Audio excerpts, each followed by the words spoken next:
a yirala k'a fɔ o darakadun ninnu bɛɛ lajɛlen tɛmɛlen kɔfɛ Jill Biden n'o ye jamanatigi yɛrɛ furumuso ye kan ka wuli ka taa jamanatigi dankan Kamala Harris a n'a furukɛ ni o ye Douglas Humphreys ye ka taa olu sɔrɔ kaburu dɔ la min bɛ wele ko cimetière Arlington. O sen kelen fɛ jamanatigi yɛrɛ n'o ye Joe Biden ye ale tun bɛ taama la nin waati in na a bɛ Egypte jamana kan o n'a ta o ta a ye tasibila kan kɛrɛnkɛrɛnnen latɛmɛ min kɛra ja ye ka latɛmɛ bɔlɔlɔsiraw bɛɛ lajɛlen fɛ ka taa ancien combattants ma minnu fatura ani kɛrɛnkɛrɛnnenya la minnu ni kɛlɛ kɔsɔn olu ye degun sɔrɔ ka se ka olu ka don yɛrɛ o ɲɛnamaya. Ni kɔfɛ an bɛ taa Mali jamana kɔnɔna la Mali ladatigiw n'u bɛ wele nanzarakan na ko autorité traditionnelle olu kɛlen don ka wuli ka jɔ boloda cogo min na u bɛ se k'u sen don bɛn na dilanni na malidenw ni ɲɔgɔn cɛ gɛlɛya min bɛ jamana kɔnɔna la u ka se ka wuli ka bɔ yen. VOA Banbara tɔgɔ la Mohamed Danyogo ka bɔ Bamakɔ ale b'o kunnafoniw lase. Mali dugutigiw bɛɛ lajɛlen ɲɔgɔn sɔrɔ Bamakɔ bi novembre kalo tile 11 ka don kɛrɛnkɛrɛnnen min n'a ɲɛsinen don u ma cɛmancɛ fanga ɲɛmaw fɛ ka ɲɛnamaya o la sa Mulayi Kulibali n'ale kɔni ye seko ani dɔnko o ɲama dɔ ye ale bɛ a hakilinata di nin don kɛrɛnkɛrɛnnen a sugandira kun jumɛn na cɛmancɛ fanga ɲɛmaw fɛ ka ɲɛsin dugutigilakaw ma. N'i y'a jateminɛ depuis colonisation nana olu caman fanga benna indépendance yɛrɛ talen dɔw fanga ma wuli halisa kosɛbɛ nka bibi in na fanga kura minnu b'an kun bi olu y'an ŋaniya u ka sankɔrɔta parce que n'i y'olu sankɔrɔta i bɛ fanga sinsin i bɛ dugumana dilan ka sɔrɔ ka yɛlɛ sanfɛ n'o ni dugumana ma dilan ni sanfɛla dilanla a tɛ ɲɛ dugumana de bɛ dilan o de ye soubassement ye o de bɛ dilan ka ɲɛ ka sɔrɔ ka yɛlɛ sanfɛ. Ni kɛnɛ in kan seko ani dɔnko tigilama olu caman tun bɛ Adama Kulibali ale ye jɛkulu ɲama ye jɛkulu min tɔgɔ ko faso ɲɛtaga ale y'a yira k'a fɔ ko nin don sugandilen cɛmancɛ fanga ɲamaw fɛ k'a di dugutigilakaw ma segin so de don segin kɔ de don sabula dugutigilakaw ka fanga ale kɔni ale tun fɛgɛyara. Adama Kulibali an ka laada bɛ komi tobi guwakuru saba min kan guwakuru saba in de bɛ farafina laada yira guwakuru min bɛ ɲɛfɛ o ye dugutigi ye min b'a kini fɛ o ye dɔnnibaa ye min b'a numabolo fɛ o ye ɲamakala ye an b'o kɛnɛ de ka bi ko an ka sigi an yɛrɛ ma an ka kɛ an yɛrɛ an k'an yɛrɛ dɔn an ti kɛ foyi ye fɔ ni Ala y'an kɛ min ye maa o maa i ba n'i yɛrɛ ye Ala sɔsɔ o kuma a fɔra an ye cɛkɔrɔba y'a fɔ a ye ko ciden ko kira ko o ye maa ko ye mais ciden diɲɛ don o don mangala bɛ dɔ bila ka na cɛkɔrɔba y'o fɔ an ye ka sɔrɔ silamɛya ma na o ko diɲɛ don o don mangala bɛ ciden dɔ bila ka na ciden ye mun ye bana y'i sɔrɔ min y'a furakɛ o y'i ka ciden ye min kɛra sababu ye muso sɔrɔ o y'i ka ciden ye min kɛra sababu ye nafolo sɔrɔ o y'i ka ciden ye min kɛra sababu ye diɲɛ dɔn o y'i ka ciden ye i filila sira kan min ye sira yirila o y'i ka ciden ye min ɲinɛ i ma nafolo ko la o y'i ka ciden ye min y'i kanu maaya la o y'i ka ciden ye. Elhaji Bamusa Ture n'ale Bamakɔ kintigiw bɛɛ la ɲama ye ale kɔni y'a yira k'a fɔ cɛmancɛ fanga maaw kelen filɛ ka nin bonya min ta k'u sɛgɛrɛ olu fana b'u jeniyɔrɔ fin mun ye jamana basigili ye ani kɛlɛ min n'a bɛ jamana in kan o ka se ka ban cogo min na. An fana bɛ layidu min d'a ma k'a fɔ hami min b'a la jamana basigili la ni Mali kura jɔli la ni Ala sɔnna n'a y'i kɔfilɛ a bɛ dugutigiw ye n'a y'i ɲɛfilɛ a bɛ dugutigiw ye n'a y'i kɛrɛfilɛ a bɛ dugutigiw ye a kɛrɛfɛ ni Ala sɔnna. Senegal jamana kan Dakar dugu kɔnɔ olu ka ladalakow ka ɲamaba ale kɔni tun ye maa kɛrɛnkɛrɛnnen mun wulila cɛmancɛ fanga ɲamaw fɛ ka na nin don in k'ale ɲɛnamaya Mali dugutigiw olu kɛrɛfɛ. Mohamed Danyogo VOA tɔgɔ la ka bɔ Bamakɔ. An bɛ to Mali jamana kɔnɔ hali bi duniya keleyatɔnba Nations Unies ye bataki dɔ bɔ bi juma bataki min kɔnɔ jalaki kɔni o binnen don Mali jamana kan ka kɛ ni karogɛlɛya walew ye minnu ɲɔɲalen don nin waati in na jamana camancɛ yanfan a n'a kɔrɔnfɛ yanfanfɛla la ka fara o fɛnɛ kan Mali jamana ɲɛmɔgɔw hakilina ye mun ye nin bataki kofɔlen in kan walasa an ka se ka jaabi sɔrɔ ni ɲininkali filaw la VOA ka lasigiden Mariam Kuyate ka bɔ Bamakɔ ale b'o lase an ma. MINUSMA ka nin gafe in bɔla novembre kalo tile 9 san 2022 sɛbɛn in y'a yira ko fariya wale o ɲɔ ɲalen don Mali cɛmancɛya marabolo fɛ. Bandiangara a yirala a sɛbɛn kofɔlen kɔnɔ ko fariya wale 101 bɔɲɔn kɔ k'o de kɛla nin yɔrɔ kofɔlen in na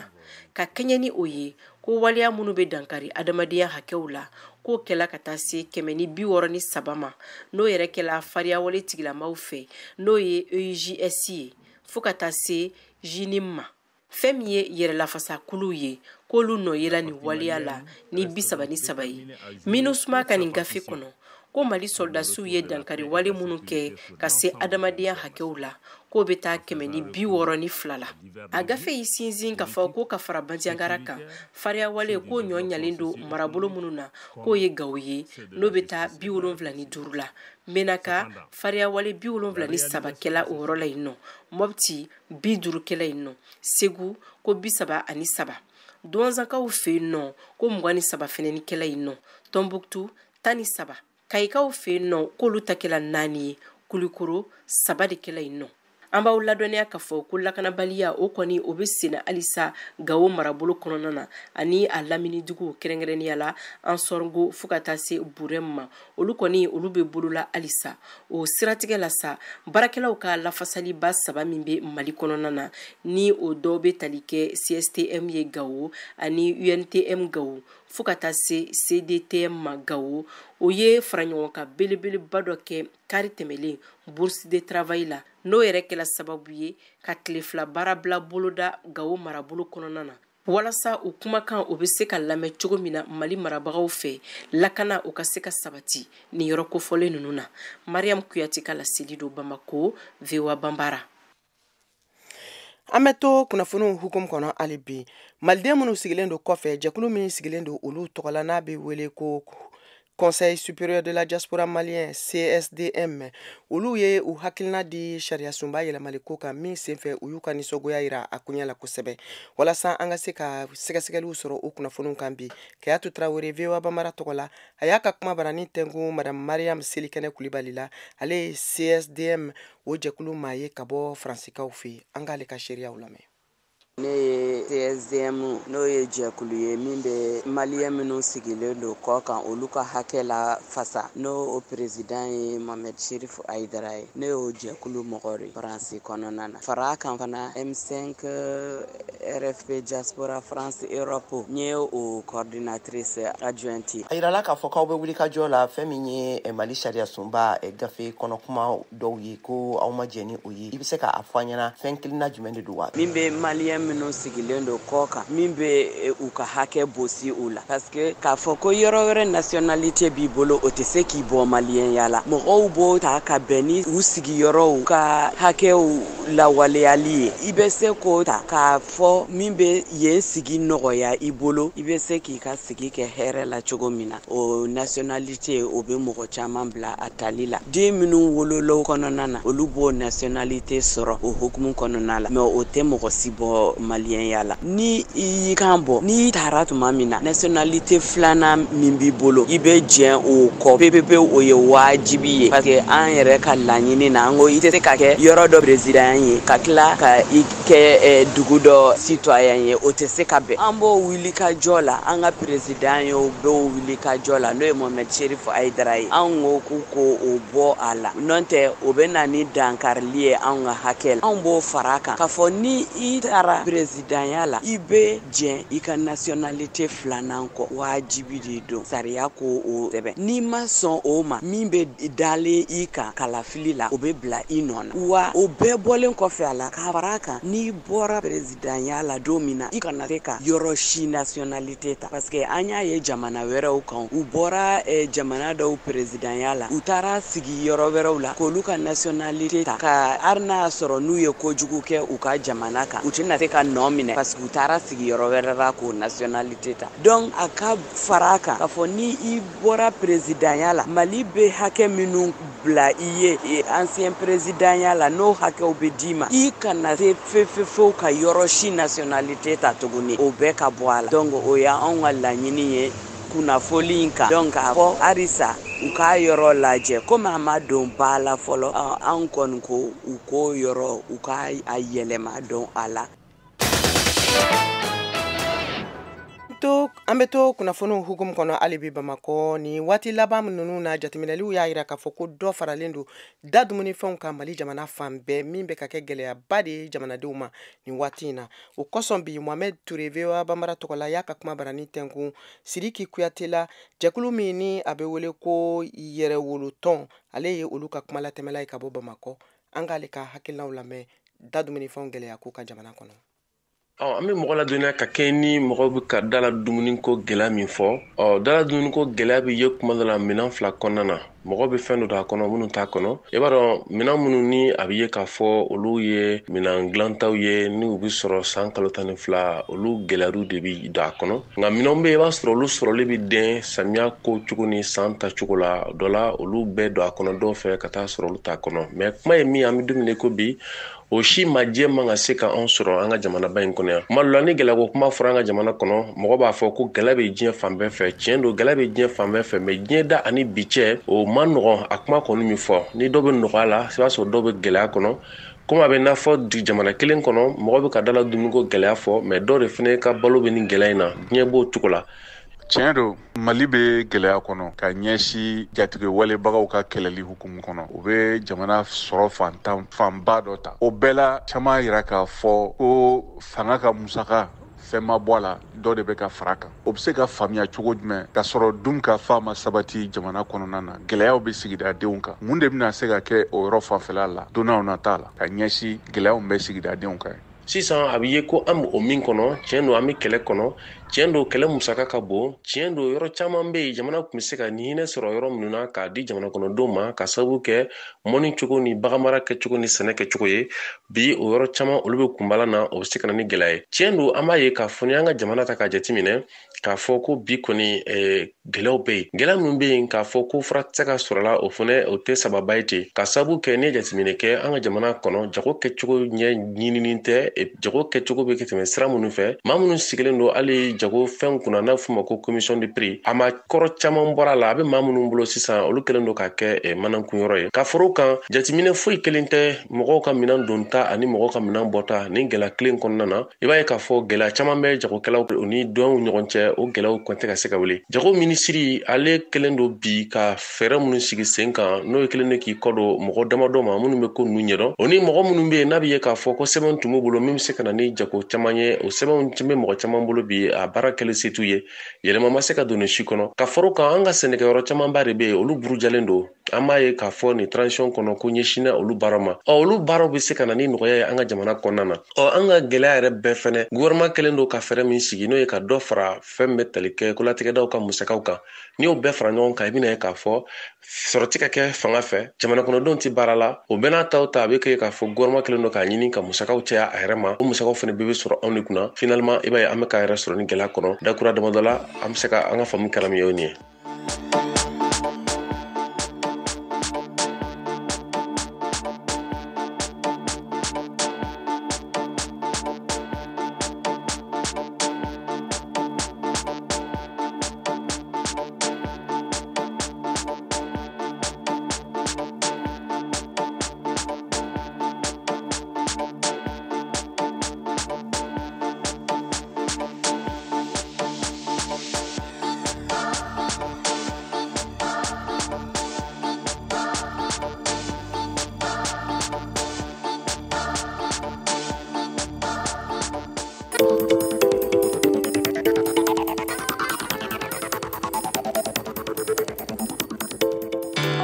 VOA Afrique ni VOA Afrique ye buna adamadenw lafiyara kunnafoni ko la.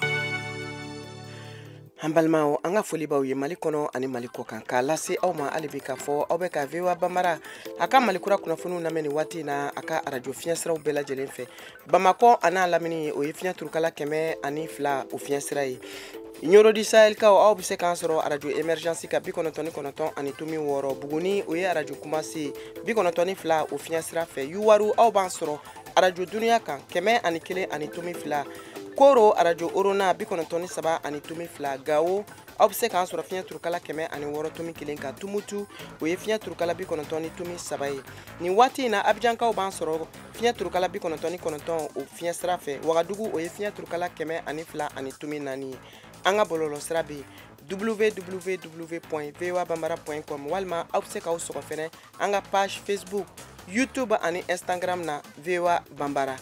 Malikura kunnafoniw bɛ ka lase aw ma nin waati in na Mariam Traoré fɛ ka bɔ VOA soba kɔnɔ Washington DC an bɛ taa Bamakɔ hali bi kɛnɛya minisiriso ka bulon kɔnɔ kunu alamisa novembre kalo tile 10 san 2022 u y'a yira k'a fɔ mɔgɔ 300 ni mɔgɔ 43 olu de se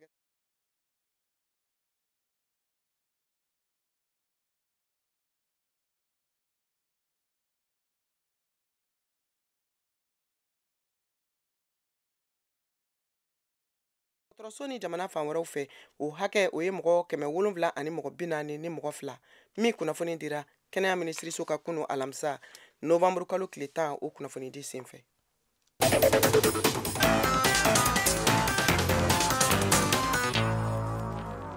Ka tɛmɛni kunnafoniw ye ni waati na an bɛ taa farafina gun kan Burkina Faso jamana kan ni ye a tile damadɔ ye u ka fanga kura o sigira min ɲɛmɔgɔya dira Apollinaire Kelem ma a yirala o senfɛ ka fɔ yɛlɛma kɔni o donna baara la ka sabu kɛ minisiri 2 olu falenna ka fara o fɛnɛ kan wulikajɔ baara minnu bɛ senna u ka furancɛ fanga fɛ walasa an ka se k'o kunnafoniw ɲɛdɔn an ka Kader Traoré lamɛn VOA tɔgɔla ka bɔ Wagadugu.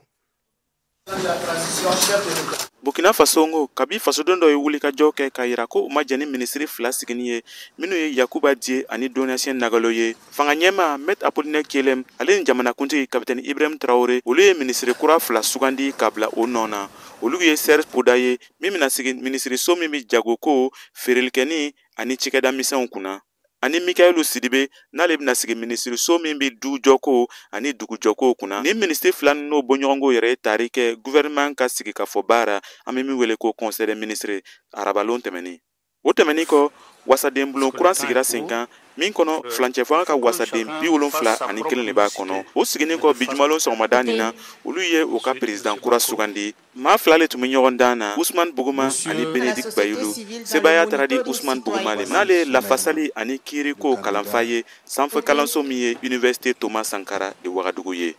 L'heure n'est pas aux célébrations.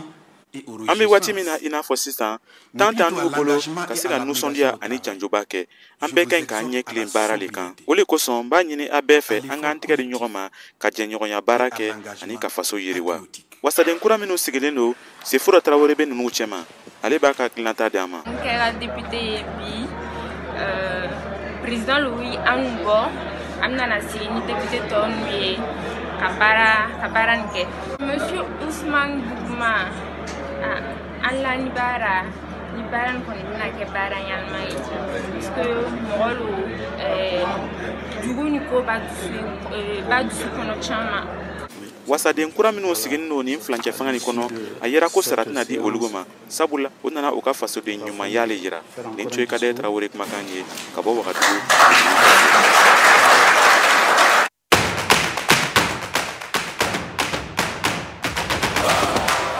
Ni farafina ka san kɔnɔ farikolo ɲɛnajɛ bɛɛ la belebeleba ye. A y'aw sɔgɔ VOA kan yasa ka se ka farafina ka farikolo ɲɛnajɛ manti k'o seli kɛ ni an ka kunnafoli ɲɛfɔli kuncɛlenw ye ka kɔn tulon ɲɛ ani tulon kɔfɛ dolo minnu bɛ bɔ kɛnɛ kan tɔlɔntankulu degeli karamɔgɔw ali tɔlɔntanlaw wa an kana ɲina fɛnɛ balɔntana kanubagaw ka an tolon k'an sewa ni tɔlɔntan damu ye ɲɔgɔn fɛ.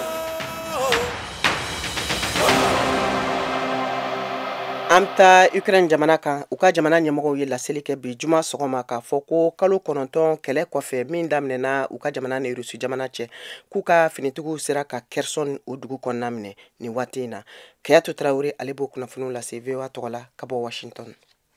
Moscou ka welekan ka bɔ kɛra l'heure damadɔ dɔrɔn Rusi ka gosili belebeleba kɔfɛ mɔgɔ 7 fagara min senfɛ Mykolaiv Kherson kɛrɛfɛ dugu dɔ la Rusiw ye dugu minnu ma folokoto kalo caman kɔnɔna na ka tɛmɛ. Kherson bilala Ukraine ka mara kɔnɔna na tuguni. Ukraine ka sɔrɔdasiw donna Kherson u ka lakana minisiri ye laseli kɛ bɔlɔlɔ siraw fɛ. A ye a fara kan k'a fɔ ko a ka lakanakɛlaw ɲɛ bɛ siraw falen na Rusi mɔgɔw la. Ka da u kan a ye kangari gɛlɛn gosi k'a fɔ ko waleya fɛn fɛn min bɛ se ka dansigi kɛ Ukraine sɔrɔdasiw ka ɲɛta la sira ninnu kan bena lajɔ. Rusi tun ye laseli tun kɛ k'a fɔ ko olu tilala u ka minɛnw cɛli ani u ka sɔrɔdasiw labɔli la a yɔrɔ kɔnɔna na. Nka nin bɛɛ kɔfɛ Kremlin ye a yira k'a fɔ ko olu bolo ko Kherson ye Rusi jamana ta de ye ko u ma nimisa fiyewu Kherson mara minɛniw la septembre kalo waati ninnu tɛmɛniw na. Rusi lakana minisiri ye a yira k'a fɔ ko u ka sɔrɔdasiw tilala u ka minɛn cɛliw la ka bɔ Dnipro ko u ka minɛn kelen ma to u kɔ ba kinibolo yanfanfɛ marayɔrɔw la. Kherson de kɛra Ukraine duguba fɔlɔ ye Rusi ye min minɛ kɛlɛ nin senfɛ. Président Poutine ka kɛlɛbolo wulili Moscou fɛ ka taa Ukraine jamana kan laseliw kɔfɛ. Hakaja nin taabolo ninnu bɛ Rusi ka dɛsɛ yira a mara yɔrɔ ninnu kɔnɔna la. Vladimir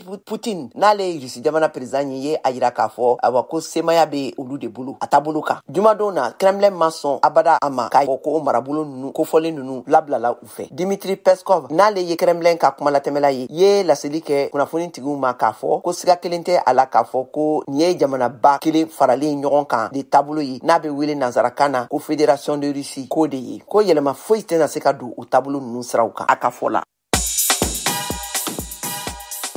N balimaw ani yantuma kunnafoni hɔrɔnya ye bɛɛ fanga sigicogo sariya kolo jɔnjɔn dɔ ye min sinsilen bɛ hakilinata hɔrɔnya ani kuma fɔli hɔrɔnya kan. O tɛmɛnen kɔ kunnafonidilaw ka hɔrɔnya bɛ kunnafonidilaw dɛmɛ u ka se ka sɛgɛsɛgɛli kɛ hɔrɔnya la ani ka jamanadenw kunnafoni u ka sugandeli barokun kan. Nafa ni dɛsɛ jumɛn bɛ kuma fɔli hɔrɔnya la Mali kɔnɔ? Kunnafonidilaw hɔrɔnya dan ye mun de ye Mali kɔnɔ? Kunnafoni labilalen o nafa ka bon. O bɛ waleya cogo jumɛn? N'a b'a fɛ k'aw da don ni baro la a y'a tulo sɔgɔ VOA Afrique sibiri nata na. Ayiwa a kunnafoni kana fɔ kɔ dɛ.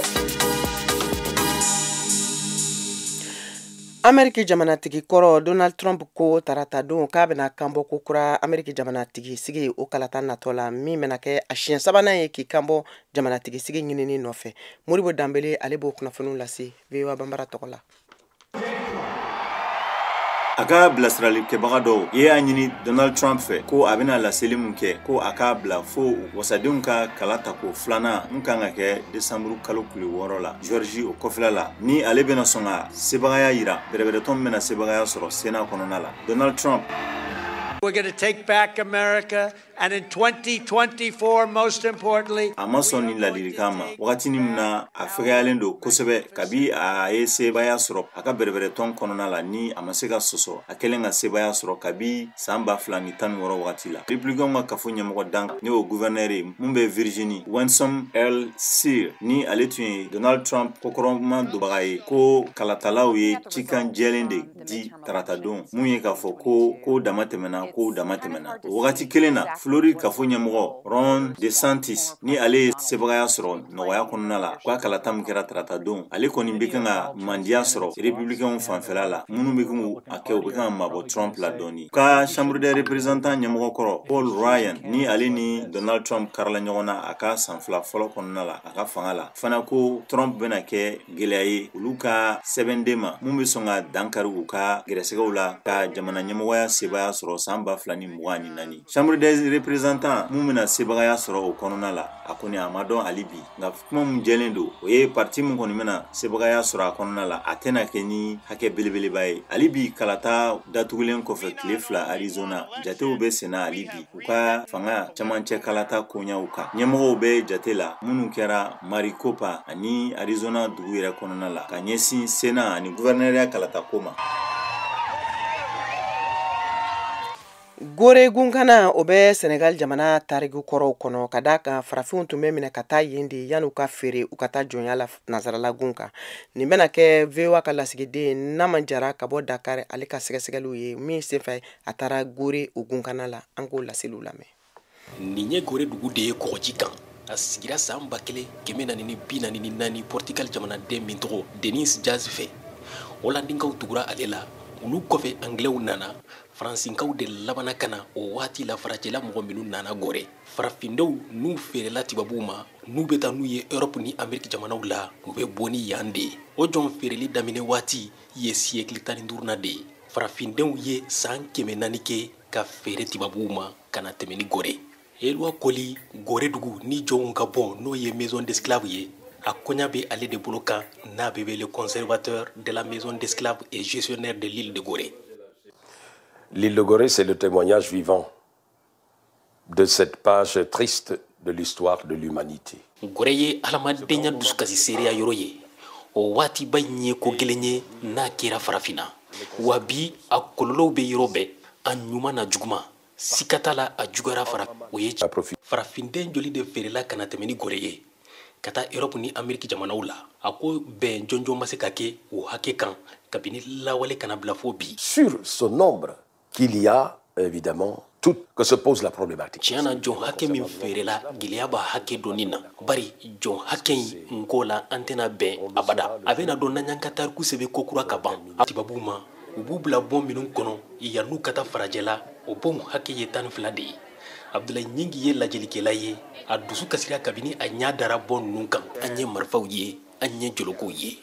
ani fana tuma bɛ an bɛ kuma ni jɔnya tariku kan nga min nafa ka bon kosɛbɛ o ye de anw farafinw ka kan ka ɲini ka taa yɔrɔ jan ka fɛnw dilan an yɛrɛ ye ka fɛn kuraw labɛn ka baara kɛ ka sɔrɔ ka an yɛrɛ ye. Éviter la dépendance. Jɔn ninnu ka bɔ ninnu na Elwa Koli ko yɔrɔ dɔw tun tiɲɛna bari u dilan waati mɛnna. Nous avons eu à remplacer évidemment des an ye yɔrɔw dɔ falen bɔ in na yɔrɔ minnu tiɲɛna nka an ye o yɔrɔw dilan ni o mina ɲɔgɔnw de ye walasa yɛlɛma kana don yɔrɔ in baara kɛcogo la. Gore kulu dɔ bɛ yan a sanfɛla la marifaba dɔ bɛ yan n'a bɛ wele kano a janya mɛtiri 7 don ani a girinya tɔnu 600 ani 642 don. Masar Mbodju bɛ nin kano in tariku fo jiralikɛla do gore yan. Ce canot date de... nin kano in bɛ yan kabini san 1902 a dilanna Loyemu dugu la Langolemu kɛrɛfɛ Faransi. Nin kano in ye Senegali commune 4 lakana Dakar, Gorée, Rufisque ani Saint-Louis. Wa nin kano in ye kisɛ ci siɲɛ 1 dɔrɔn de tariku kɔnɔ o kɛra san 1940 septembre kalo tile 23 anglais ka kurunba dɔ kan n'a tɔgɔ Takoma. Un bateau anglais au nom de Takoma. Sisan an ka Chaka Traoré ka farikolo ɲɛnajɛ kunnafoniw lamɛn.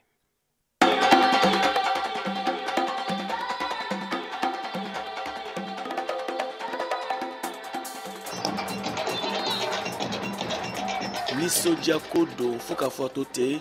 AS Real de Bamako sɛnɛntolantanaw degeli karamɔgɔ Senkɔrɔ Madondobaw fan fɛ a sɛnɛntolanta ɲɔgɔndan tana kunu araba novembre kalo tile 9 san 2022 stade du 26 mars la Bamako a bɛ don coupe de la confédération tour de cadrage ko segini ɲɔgɔndan hukumu kɔnɔ tagali la hakilina jiginna Eswatini Royal Léopard ni AS Real de Bamako ye filani bin de kɛ simasesi la celu kelen fan fila bɛ fɛ Nuhum Jani AS Real de Bamako degeli karamɔgɔ ma ka nisɔndiya dogo. Yali ka laɲini sera ka kɛ o ye fɛnba de a ka ɲi Real ma an bɛ yɔrɔ min na bi a ka ɲi Mali football ma au moins an ka équipe dɔ ka qualifier parce que an sɛgɛnna dɔɔni. An ye match min kɛ ale la n'i ye balontan ta k'a lajɛ sur le plan défensif n y'a fɔ joueurs ye n'i ye match ta k'a lajɛ ka comparaison kɛ franchement on n'a pas fait un bon match parce que n'i ye effectif ta k'a lajɛ ça tourne autour de 11 joueurs 11 à 12 joueurs ka ni match ninnu tutu ɲɔgɔn na adamadenw de don i ye kɛ cogo i bɛ sɛgɛn match gɛlɛyara kosɛbɛ. Fɛɛrɛw kɛra min ye kuma caman de fɔra ka ɲɛsin sɛnɛntolantanaw ma. Nous avons beaucoup parlé u tun bɛ don cɛmancɛ la ka cɛmancɛ fa. Nin bɛna kɛ AS Real de Bamako siɲɛ 2nan ye ka don coupe de la confédération phase de poule la VOA Bambara tɔgɔ la Bamako Siyaka Traoré ka laseli don. An balimaw a y'a faamu cogo min na nin de bɛna dan sigi an ka bi jamukan na min kɛra dɔgɔkun jamukan laban ye k'a lase aw ma aw ni ce aw ka kulomajɔ la aw kan bɛn waati wɛrɛ.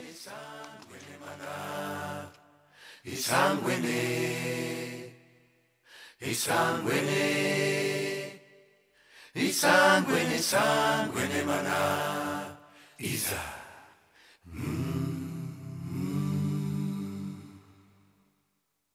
Ingelo